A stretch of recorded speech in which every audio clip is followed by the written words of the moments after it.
Chef Jeffrey Saad!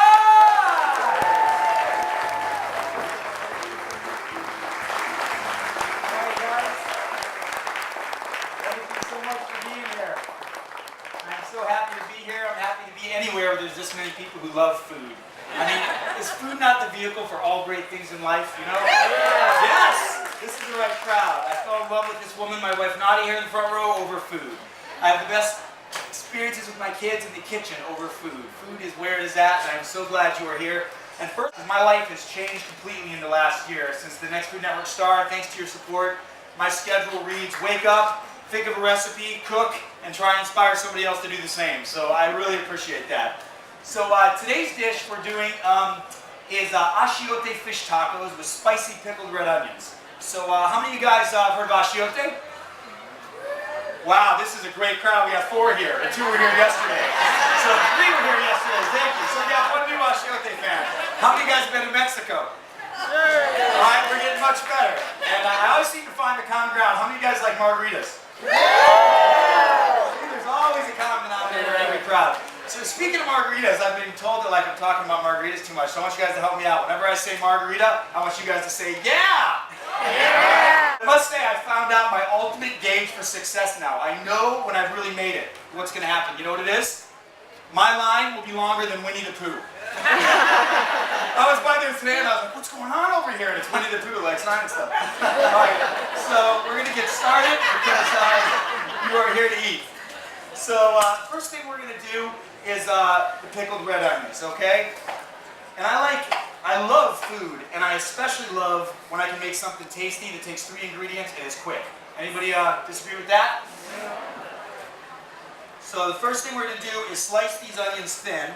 You want to make sure you're watching when you're cutting, and you do not want to cut your finger.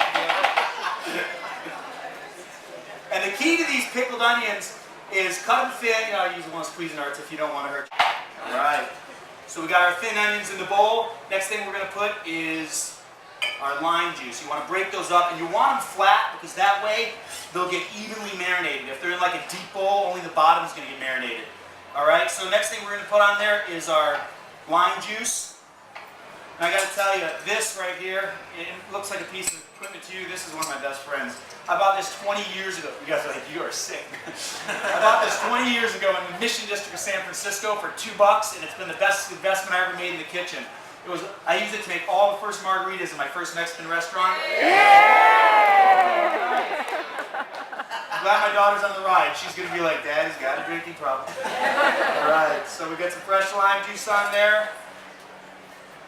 And that lime, what I love about this is the lime, look at that. The lime juice, they're in this little culinary spa, bathing in this lime juice. And it's like 2 ingredients, lime, salt, completely transforms these onions. Kind of like me with the margarita, lime, salt.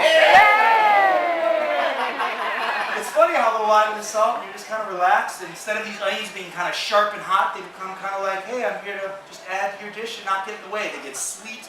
This is what they look like after they're pickled. You see that? Yeah. Bright red, soft, sweet. All right, so we're going to put a little bit of salt.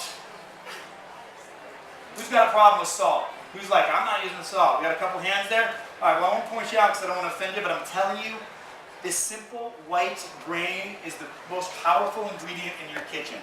Salt is like the key that unlocks the palate of your mouth. It is like the thing that brings the best flavor out of every ingredient, and it also brings all the other flavors together. It's like a catalyst. So listen, if you got a specific health issue, maybe use a little bit of less salt, but otherwise, I'm telling you, it will bring everything out. I was in San Francisco. All right, so we got our salt, we got our lime. We want to mix these up just a little bit, get them coated. All right, and the next thing, because they're going to be pickled and sweet and nice in the taco. These are a great pantry item, by the way, as well. You make these, you have those in the fridge, right next to your roasted red peppers, your caramelized sweet onions, all those goodies that just give you this kind of palate to cook from. All right, but we want to add a little heat to them. Who knows these? Anybody? Habaneros, right. Who loves these? Who's ever been hurt by one of these? Yeah, you know the pain, I'm telling you. I always joke that I'm like, oh, I'm a cook, I know food, and I'm chopping these up, and I touched my eye. Oh my God. 3 hours later when I stopped bleeding, I was like, this is good salsa. So what I say about habaneros, you have a couple choices. You're cooking for people you love, You take the seeds out and the stems. That's where most of the paint is. That's where they make chili spray from. This is pepper spray. Okay, the culinary version. Take them out. Chop it up small, put it in. If you want to challenge your diners or you have people you don't like so much, then you put in the seeds, you put it all in. You let them eat first and then you sit back and laugh. All right? You're like, oh, what a nice guy. All right, so we're going to put the habanero chili. What I love about habaneros is that they add kind of a citrusy, fruity heat. It's not just paint. All right, so I'm touching these, so somebody scream if I go to touch my eye, okay? All right, so we're going to let those pickle. All right, while those are pickling, the next thing we're going to do is get our fish going.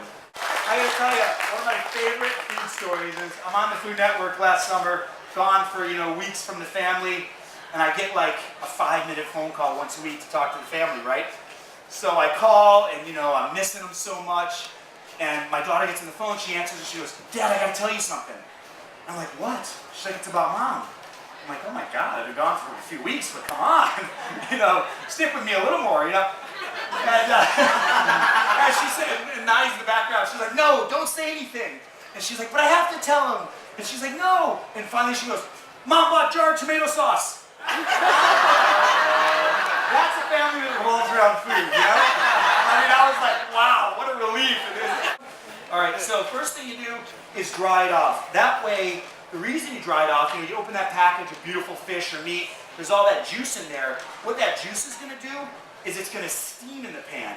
So instead of getting that beautiful crust and that gorgeous color, all you end up with is kind of this steamed fish. And by the time you get any color, it's already overcooked. What we're going to do is coat it in our spice. Now this spice blend I've got here is a mixture of the achiote. Achiote is a paste made from annatto seeds. They're these little red seeds, and it comes from the Yucatan Peninsula of Mexico. First time I was down there, I was blown away by this stuff. But the funny part is, the traditional way to cook it, anybody rub the entire pig with this achiote, and they bake it in the ground on these hot rocks until the meat's just falling off the bone. One of the ways to use it, and what I love about it, is it bleeds out this beautiful, bright, reddish-orange color on anything you rub it on. So whether it's fish or pork or chicken, whether you want to grill it or saute it inside, you'll get this gorgeous color. Pan is definitely getting hot. All right, so we're going to put the spice all over the fish. So yeah, I'm going to get this nice and coated on here. What happens, and then what we do after we put the spice on here. All right, so we're going to put this in here. We got the haze, and that's going in. We can get our cabbage ready. So it's always about texture and layering flavors, right? We got this beautiful orange spiced fish, the crust. Any white fish is good. I'm using rock cod. Use any white fish you like that's nice and flaky. It's just going to be the moist delivery vehicle for these great spices. Okay, then we're going to get a little crunch by having some shredded cabbage. Tender chunks of fish with that spice coating. That achiote, be careful, because once you cook this once, you will be in love. I try this on everything and it never lets me down. And look at the color. I mean, eating is all about the visual, right? When it looks good, it's going to taste good.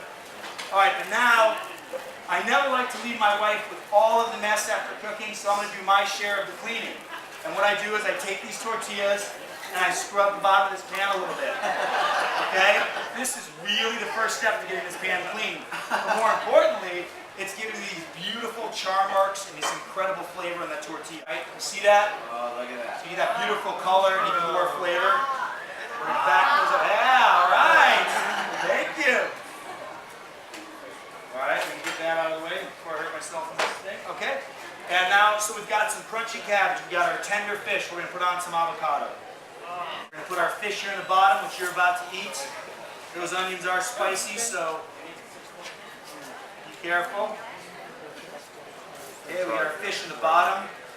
I'm going to put the cabbage on top. All right, so we're laying our flavors. We got the crunchy cabbage. We got the creamy avocado. And now we've got a little fresh chopped cilantro, and now our star, the pickled red onions. Coming to San Francisco, my wife and I will be opening a restaurant there. It should be open in about a year, next spring. Go to jeffreysaad.com. That's my blog. I'd love to keep in touch with you.